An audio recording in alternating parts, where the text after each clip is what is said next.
There is a moment that comes before all great change. It is not loud, it is not sudden. It is quiet and internal, like the first breath before dawn. You may not recognize it at first. You may feel only confusion, restlessness, or a strange sense that something within you is shifting, but this is not random. This is not chaos. This is your soul preparing for what is coming. Edgar Cayce understood this process deeply. He saw that before the world transforms, before events unfold in the physical realm, there is always an invisible preparation taking place within the consciousness of those who are meant to witness it, to endure it, and to help others through it. You are living in that time of preparation now. Even if you do not understand why you feel the way you do, even if the world around you seems normal or unchanged, your inner world is being recalibrated. Your soul knows what your mind does not yet comprehend. It is adjusting your frequency, clearing old patterns and opening new channels of awareness. This is not comfortable. It is not easy, but it is absolutely necessary. You are not falling apart. You are being rebuilt from the inside out.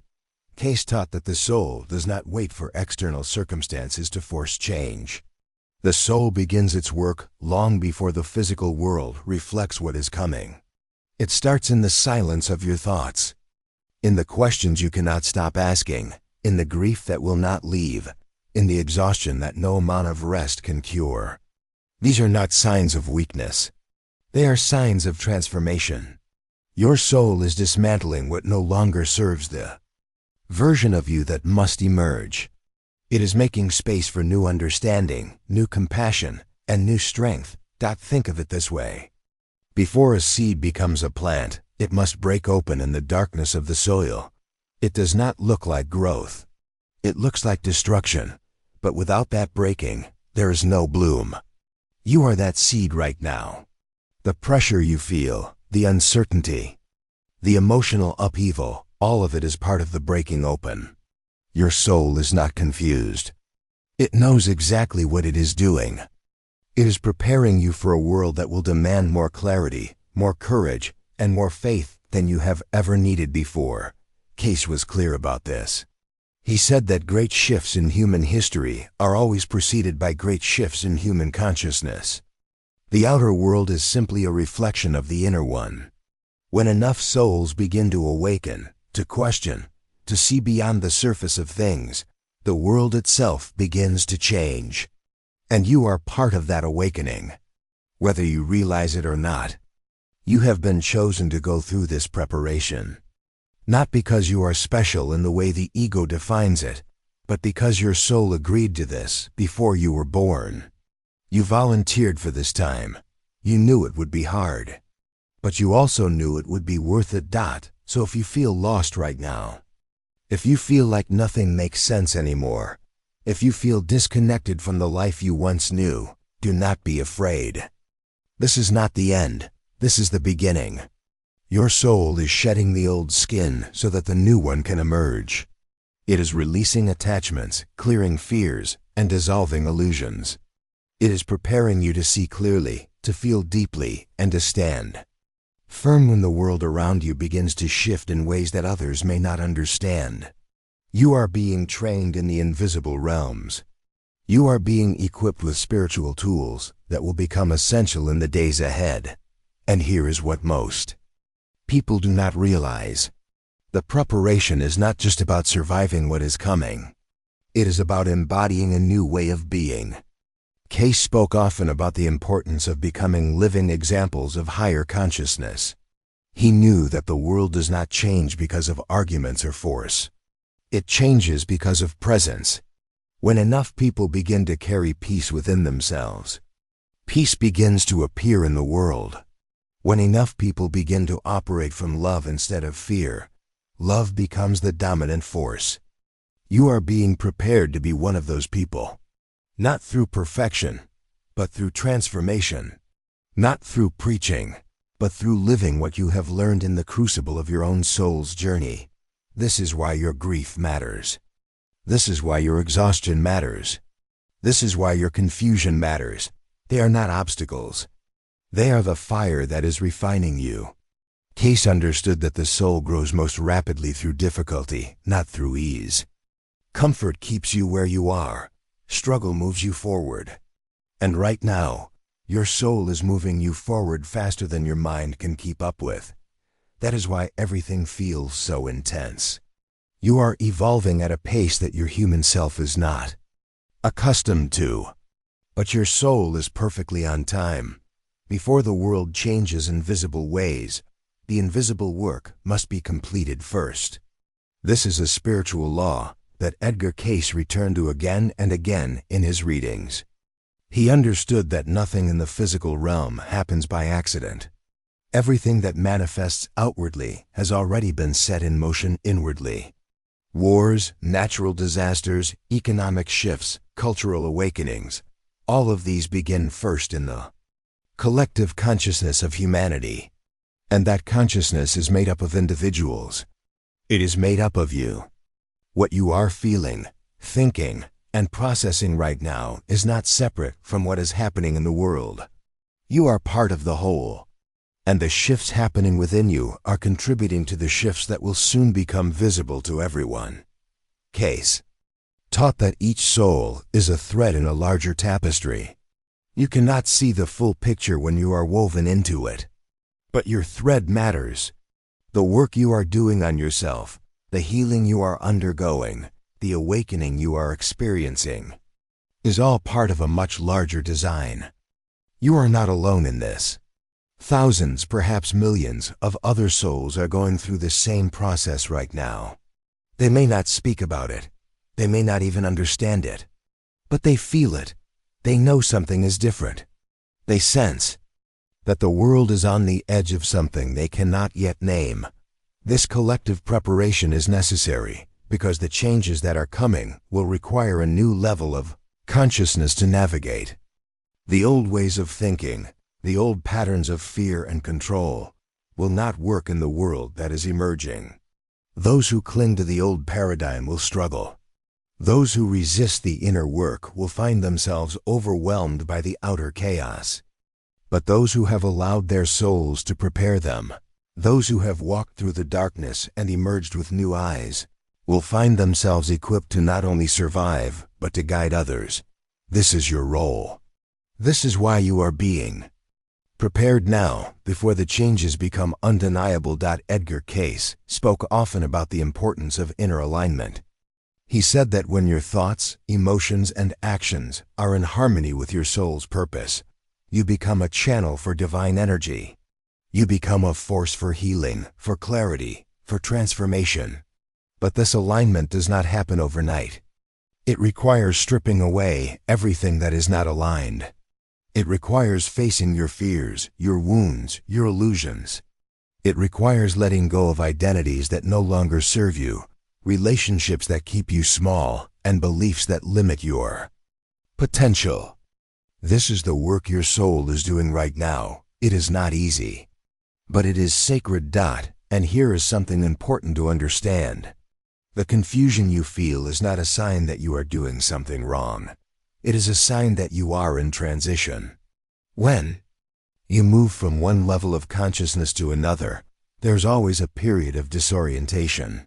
The old framework no longer makes sense, but the new one has not yet fully formed. You are in the space between.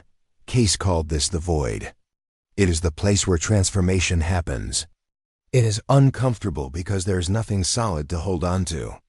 But it is also the most powerful place you can be, because in the void, anything is possible. Your soul is using this time to rewire your entire system. It is updating your beliefs, your perceptions, and your emotional responses.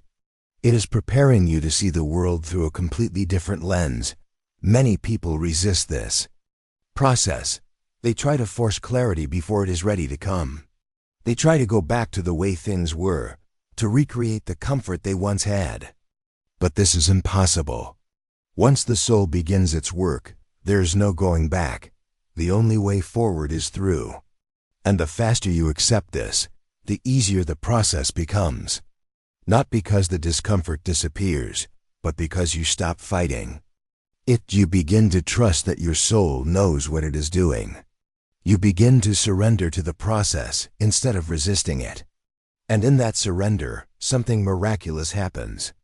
The transformation that once felt overwhelming begins to feel natural.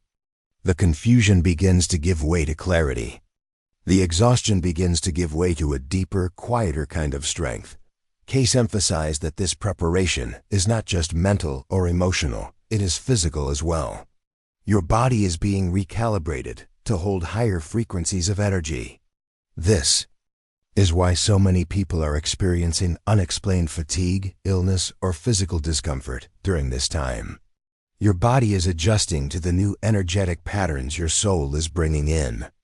It is releasing old densities, old traumas, old programs that have been stored in your cells for years, perhaps even lifetimes.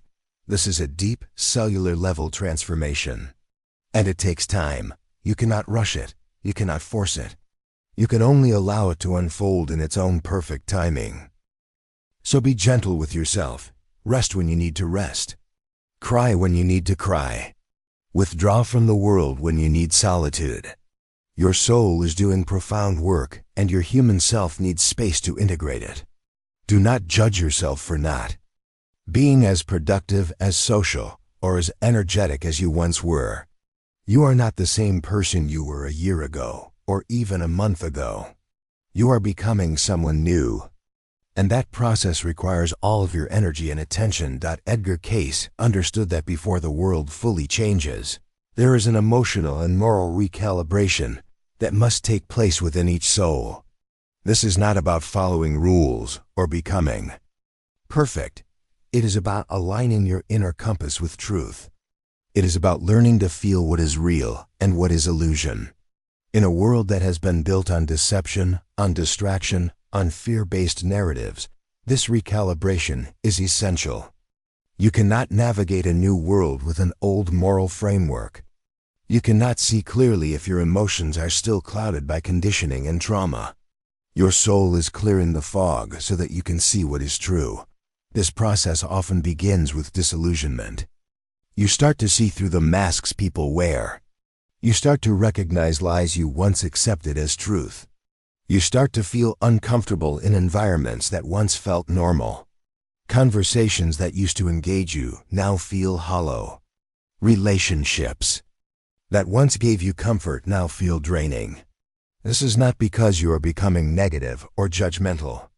It is because your frequency is changing. You are being tuned to a higher vibration, and anything that does not match that vibration begins to feel discordant. This can be painful, especially when it involves people you love. But it is necessary. You cannot carry old patterns into a new reality. You cannot hold on to relationships that keep you in a lower state of consciousness. Cayce taught that the soul's primary mission is to learn and to grow. Every experience, every relationship, every challenge is an opportunity for the soul to expand. But growth requires change. And change requires letting go. This is the emotional work that is happening now. You are being asked to release attachments to outcomes, to people, to identities, and to timelines. You are being asked to trust that what is meant for you will find you, and what is not meant for you will fall away. This requires immense faith. It requires a willingness to walk into the unknown without guarantees.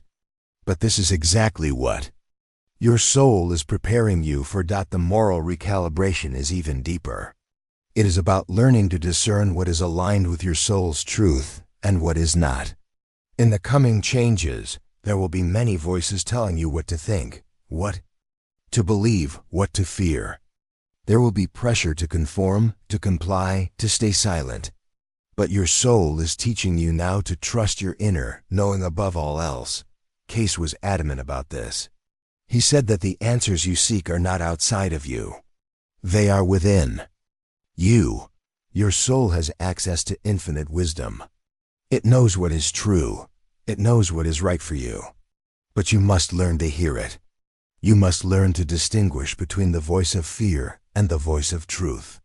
This is the skill your soul is helping you develop right now, And here is why this matters so much. The world that is emerging will require leaders who cannot be manipulated.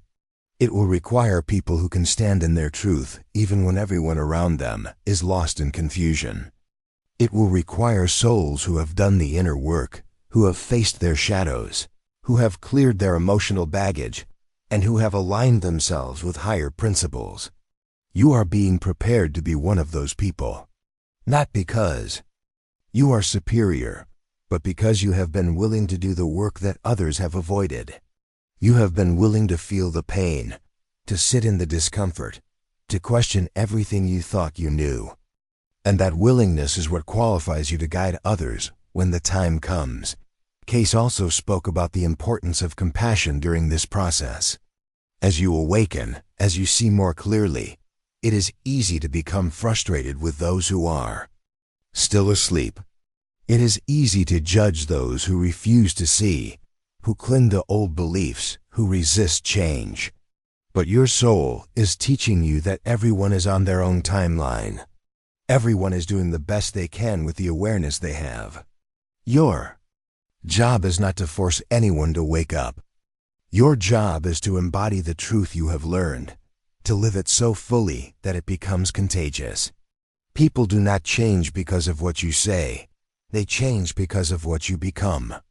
And your soul is shaping you into a living example of what is possible when you trust the process, when you do the work, and when you allow yourself to be transformed.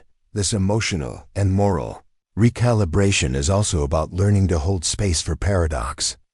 The old world was built on either or thinking. You were taught to see things in black and white, good and bad, right and wrong. But the new consciousness that is emerging operates from a both-and perspective.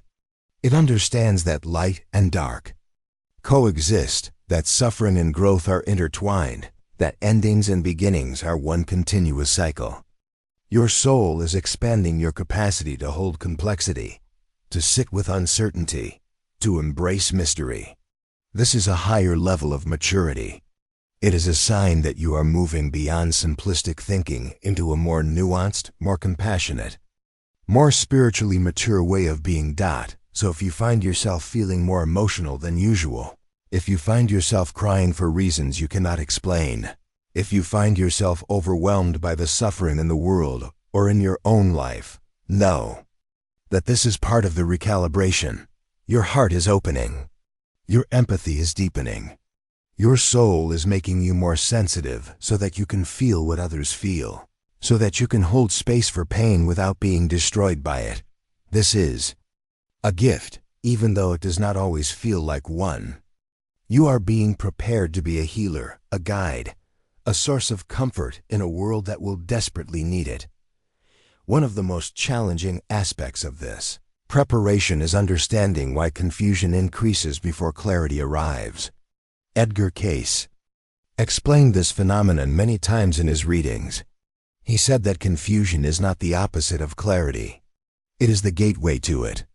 When your soul is dismantling old belief systems, when it is breaking down outdated structures of thought and perception, there is naturally a period where nothing makes sense.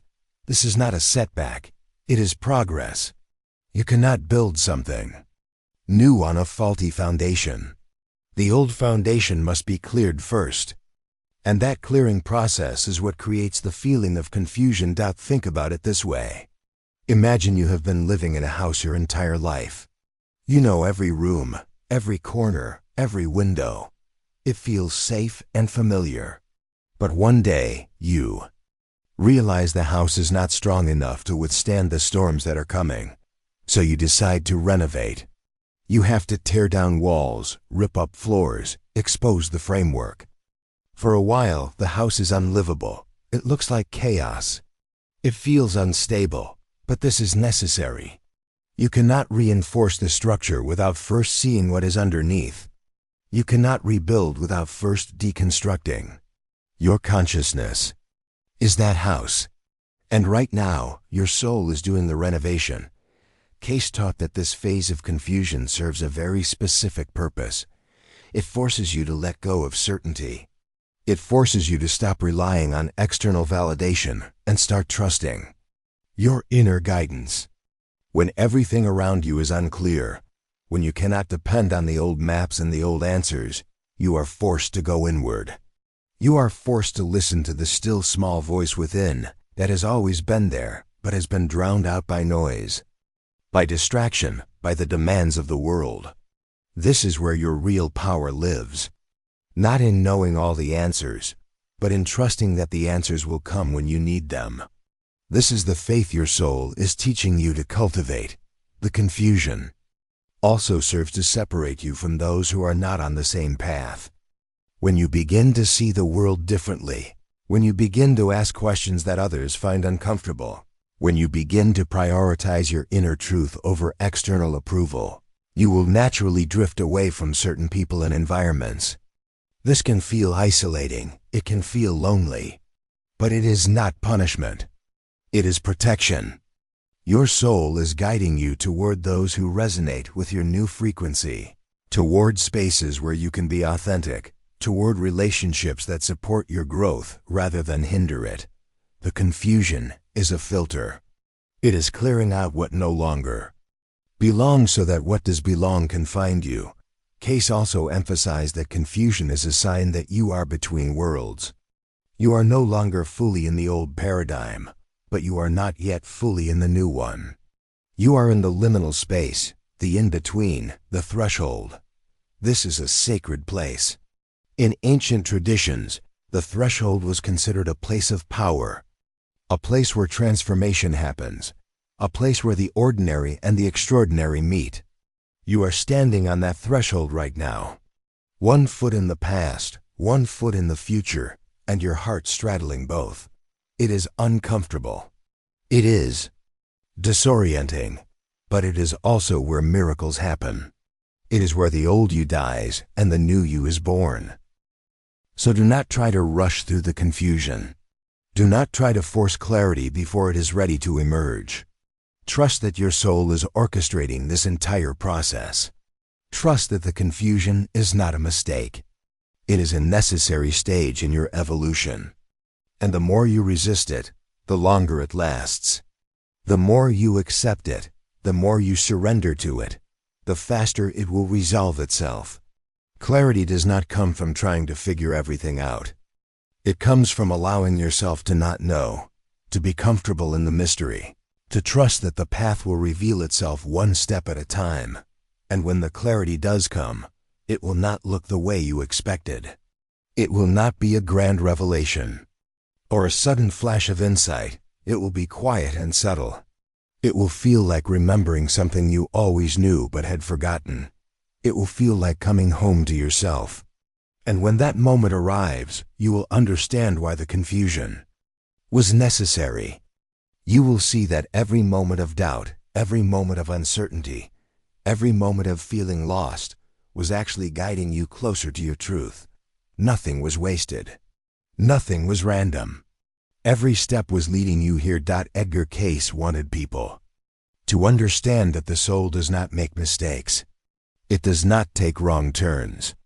Even when your human mind is panicking, even when your emotions are in turmoil, even when your life looks like it is falling apart, your soul is perfectly on course. It knows where it is going. It knows what it is doing. And it is using every experience, every challenge, every moment of confusion to shape you into the person you are meant to become. Your job is not to control the process.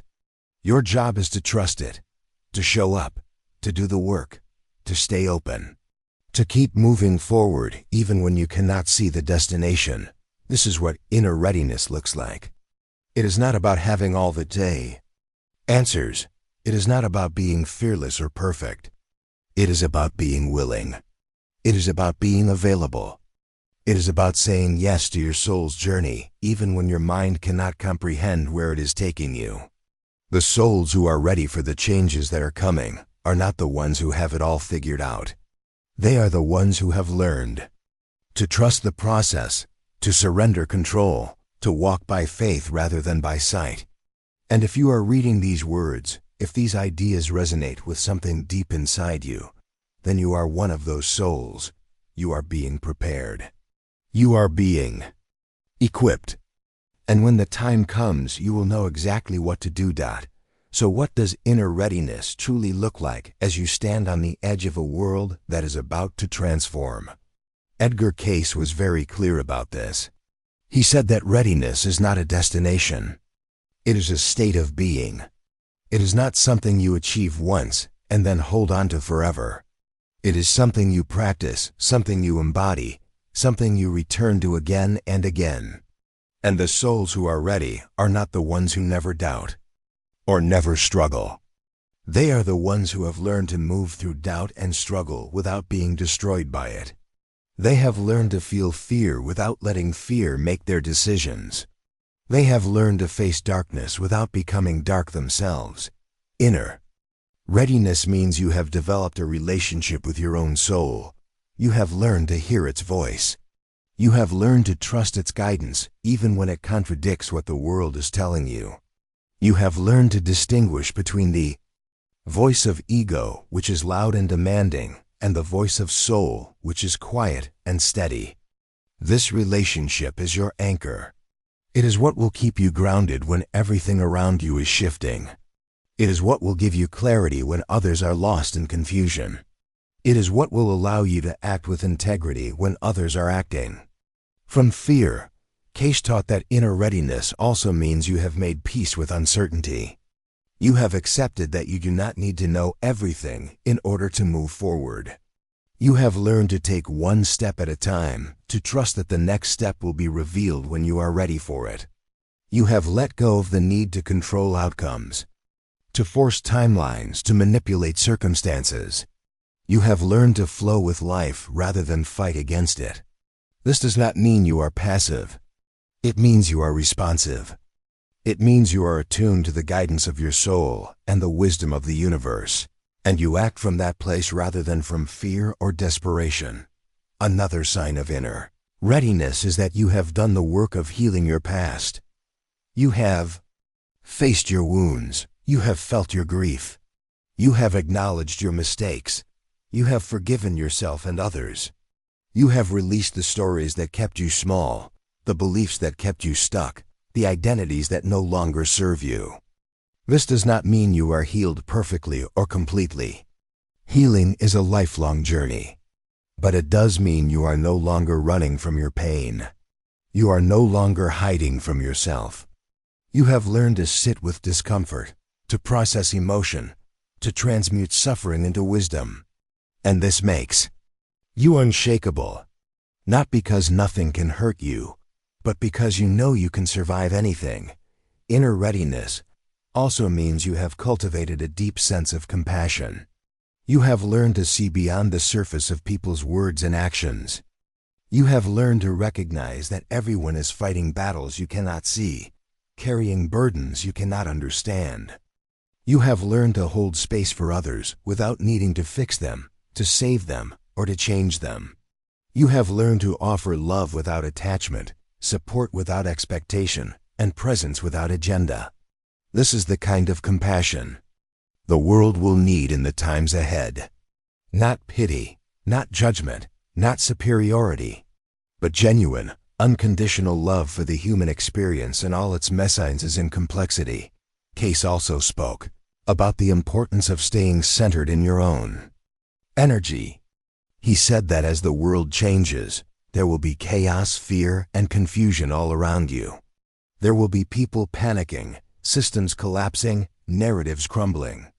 And if you are not grounded in your own truth, if you are not anchored in your own peace, you will be swept up in the collective turmoil. But if you have done the inner work, if you have built a strong foundation of faith and trust, you will be able to remain calm in the storm. You will be able to hold steady when others are falling apart, and your steadiness will be a beacon for those who are lost. They will look to you not because you have all the answers, but because you are not afraid, because you trust, because you know that this too is part of the plan. Inner readiness is also about service. It is about understanding that your awakening is not just for you.